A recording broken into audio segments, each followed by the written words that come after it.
And it's really kind of reckless to report that someone is a suspect when they could very well be a victim. 2.5 hours.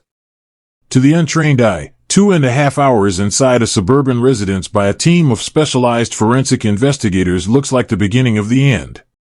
It looks like a breakthrough. On that afternoon, neighbors watched from behind closed blinds as technicians walked the perimeter of Nancy Guthrie and Tommaso Caioni's Tucson property. They didn't just look inside the home. They walked out to the backyard. They targeted the septic tank. They pried open the heavy concrete lid, lowering specialized equipment into the dark, subterranean depths of the estate. And when they finally emerged, they carried brown paper evidence bags. Labeled. Sealed. Indisputable. But while the physical world was crawling with detectives, a completely different kind of excavation was happening in the digital landscape. Almost immediately after the forensic team packed up their gear and drove away, something bizarre happened on the internet.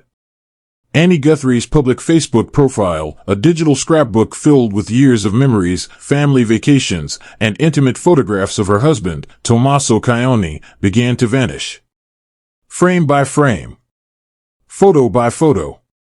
Within a matter of hours, an entire archive of a marriage was systematically scrubbed from existence. Except for one.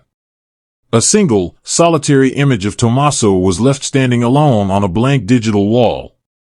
The internet true crime ecosystem caught the set immediately. The digital amateur sleuths, the keyboard profilers, the live stream commentary channels, they all pounced on a singular, intoxicating narrative. She's erasing him, they claimed. She knows what he did. It's the behavior of a guilty spouse. But let's pause. Let's look past the sensationalized thumbnails and the frantic live chats. Did she delete those photos the exact same night the police searched her home? Why is nobody asking that question? What if the frantic scrubbing of that social media profile wasn't an admission of guilt at all?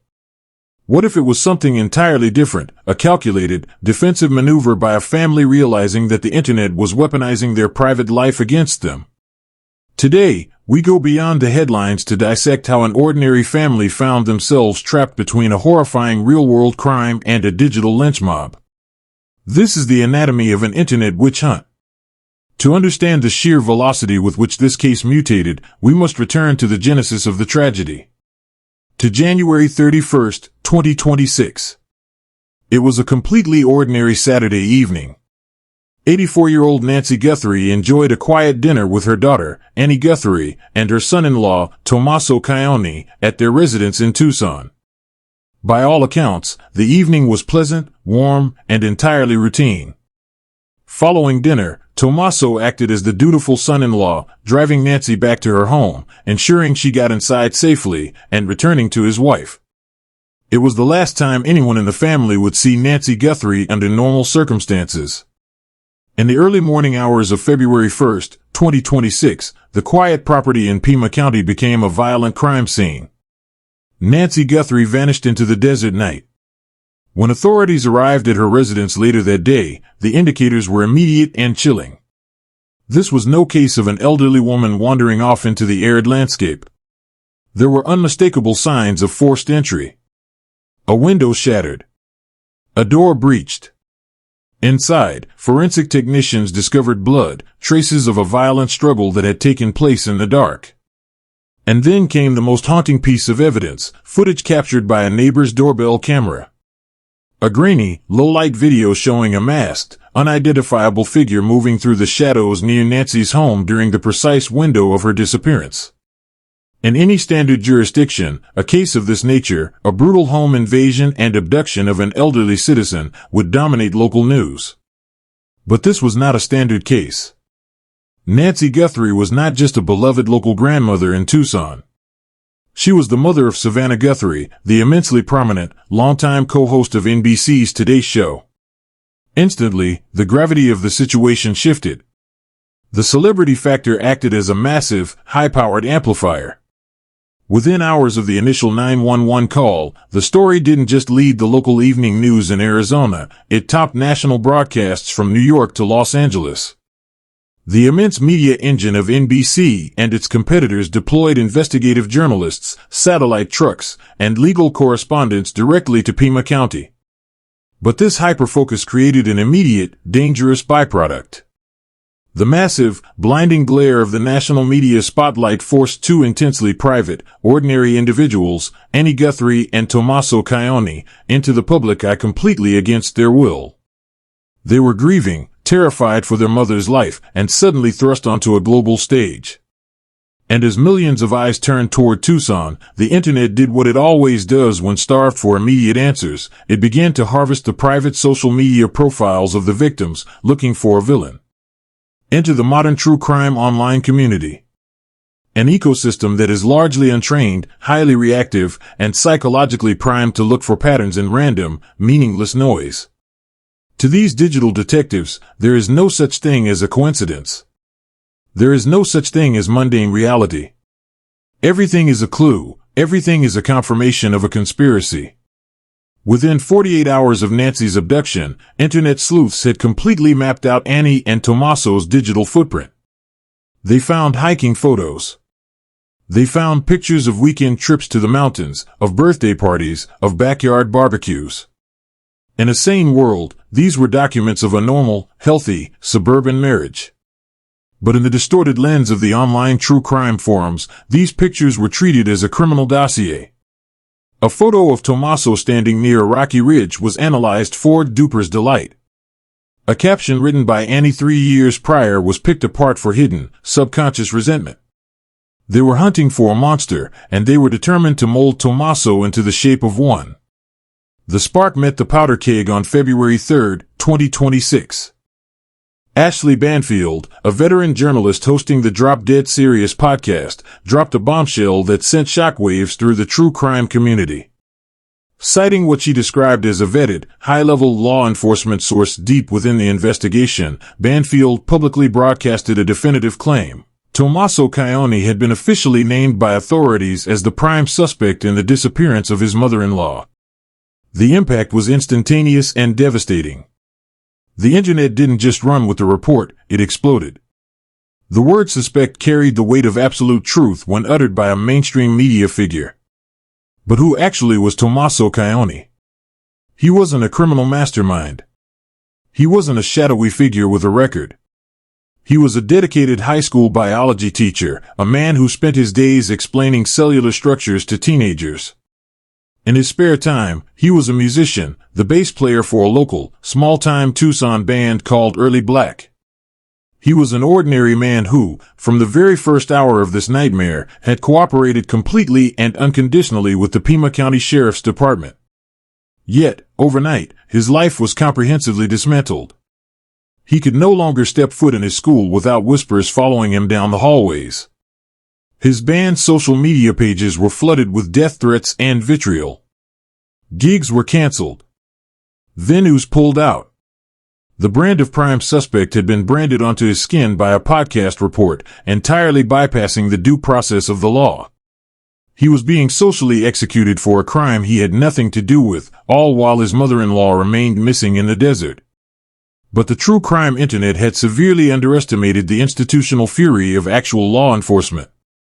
The Pima County Sheriff's Department knew the truth. They knew that reckless media speculation could completely derail a delicate, active kidnapping investigation. On February 5, 2026, Pima County Sheriff Chris Nanos took to the podium for an emergency press conference. He didn't mince words. He didn't speak in polite, diplomatic generalities. He took aim directly at the media, and at Ashley Banfield's report specifically. He stated, quote, "The reporting we have witnessed over the last 48 hours is not just irresponsible, it is utterly reckless. Let me be unequivocally clear, we have no named suspects at this juncture. The claims circulating regarding family members are entirely false and damaging to an active operation." End quote. 11 days later, on February 16th, as the online rumors refused to die down completely, Sheriff Nanos took the unprecedented step of issuing a formal, written public statement to the nation. A statement designed to act as an absolute legal shield for the Guthrie-Cioni family. He stated, quote, "Not one single person in this family is a suspect. I will repeat that so there is no ambiguity. They are not suspects. They are victims. Treat them as such. End quote. By March 12, 2026, the conversation transitioned from true crime speculation to legal liability. On the Megyn Kelly Show, industry insiders and legal analysts gathered to discuss the unprecedented fallout of the media blunder. Kelly confirmed on air what many had suspected. Savannah Guthrie was absolutely livid about the false rumors targeting her sister and brother-in-law. The panel of high-profile defense attorneys and tort experts analyzed the situation not as a mystery, but as a textbook case of catastrophic defamation. The consensus was clear: a multi-million-dollar legal reckoning was brewing behind the scenes. Now, let us return to the central mystery that ignited the internet's obsession in the first place: those deleted Facebook photos.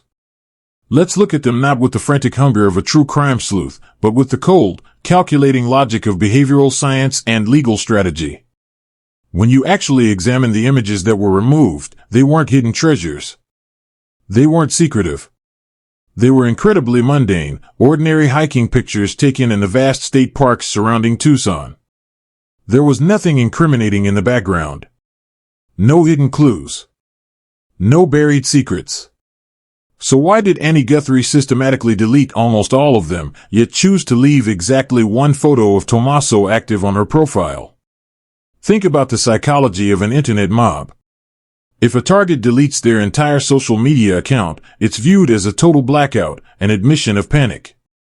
The mob searches harder, using Internet Archive tools to unearth cached versions. By keeping exactly one photo up, Annie maintained a static digital presence. It was a deliberate firewall. It prevented amateur sleuths from systematically profiling their daily routines, their favorite hiking trails, their exact behavioral patterns, and their locations. It was a brilliant, calculated move to starve the internet commentators of fresh content while maintaining a locked, unmoving digital front door. And what about that intense, 2.5-hour forensic search of their home and the septic tank inspection that started the panic? Here is the ultimate legal reality that the internet completely ignored: that search was entirely consensual. Tommaso Cioni and Annie Guthrie did not force the Pima County Sheriff's Department to obtain a search warrant signed by a judge. They opened their doors voluntarily. They handed over the keys. They told detectives to check every room, every closet, every square inch of the yard, and yes, even the septic tank. In the world of criminal justice, absolute consent to an invasive, forensic search is one of the strongest behavioral indicators of innocence. A guilty party uses the Fourth Amendment as a shield. They demand warrants, they stall, they consult defense counsel to block access. An innocent family who wants their mother found opens every door and says, "Look wherever you need to look." We have absolutely nothing to hide. When we dismantle the internet's narrative completely, we are left with three ironclad, logical explanations for the family's low-profile behavior, reasons that have everything to do with survival and law, and absolutely nothing to do with guilt. First, privacy protection against physical harassment. By late spring of 2026, the online vitriol had spilled over into the physical world. True crime YouTubers, TikTok creators, and aggressive live streamers weren't just commentating from their bedrooms anymore. They were driving down the family street. They were filming the windows. They were targeting the neighborhood. By May 2026, local news affiliate KVOA confirmed that the Pima County Sheriff's Department had significantly increased active police patrols around Annie and Tommaso's home purely to protect them from aggressive stalkers. The family resorted to posting prominent, legally binding no trespassing signs across their property line. Deleting those social media photos was simply the digital equivalent of that no trespassing sign. It was a desperate, necessary countermeasure designed to cut off the supply of personal content to individuals who were actively terrorizing their real life. Second, a meticulous legal strategy for a massive defamation suit. On April 13th and again on May 14th, 2026, highly respected retired FBI Special Agent Jennifer Coffin-Daffer took to the public forum on X to analyze the case. Coffin-Daffer explicitly cleared the couple based on her decades of federal investigative experience. More importantly, she identified their ultra-low profile not as fear of prosecution, but as a highly calculated, legally advised strategy to prepare for a historic defamation lawsuit against media outlets and creators who falsely labeled Tommaso a suspect. Every single canceled band gig for Early Black, every single day Tommaso was kept away from his high school biology classroom, every single threat documented online was not evidence of a crime. It was precisely quantified, verifiable financial and reputational damage. They were gathering the receipts. They were building an unassailable mountain of economic evidence to prove in a federal court exactly how a reckless media report destroyed an innocent man's livelihood. Third, direct investigative guidance from law enforcement. It is standard operating procedure for the FBI and major internet crimes task forces to give explicit instructions to families caught in high-profile media storms. They tell them to scrub, privatize, and lock down their social media footprints immediately. Why? To prevent bad actors, grifters, and extortionists from using personal details to interfere with an active kidnapping investigation. It keeps the lines of communication clear for legitimate tips, protecting the integrity of the search for Nancy. The final, definitive vindication of Tommaso Cioni does not come from an internet comment section. It comes from the official record. Tommaso Cioni cooperated fully with every request made by law enforcement. He sat down with investigators. He submitted to comprehensive polygraph examinations. He passed them unconditionally. The Pima County Sheriff's Department has explicitly, repeatedly cleared him and every single member of the Guthrie family. We must remember the powerful, unyielding words of Sheriff Chris Nanos on February 16th, a direct order to the true crime ecosystem: knock it off. Quit. They are victims. The case of Nancy Guthrie is a stark, haunting reminder of the real-world collateral damage caused when internet speculation outpaces the truth. A family shouldn't have to fight off an online mob while desperately praying for the safe return of their mother. If you believe in deep dive, ethically minded investigative journalism that prioritizes verifiable facts over reckless rumors, please support this channel. Take a brief moment to like this video, subscribe to the channel, and share this documentary to help counter the misinformation that still lingers online. Where are you watching from? Drop your location in the comments below. We highly value our global community's insight. And if you want to support our independent investigative team directly and gain exclusive, early access to our upcoming multi-part documentary series, consider clicking the join button below to become an official channel member today. As we close this chapter, let us return our focus to where it truly belongs: finding Nancy Guthrie. She remains missing. The FBI, alongside local authorities, has authorized an unprecedented $1.2 million reward for any actionable information leading to her location or the apprehension of the masked individual captured on that fateful night. If you have any information whatsoever regarding the events of February 1st, 2026, in Tucson, Arizona, do not remain silent. Contact the official FBI tip line immediately at 1-800-CALL-FBI. Let the facts lead the way. Thank you for watching.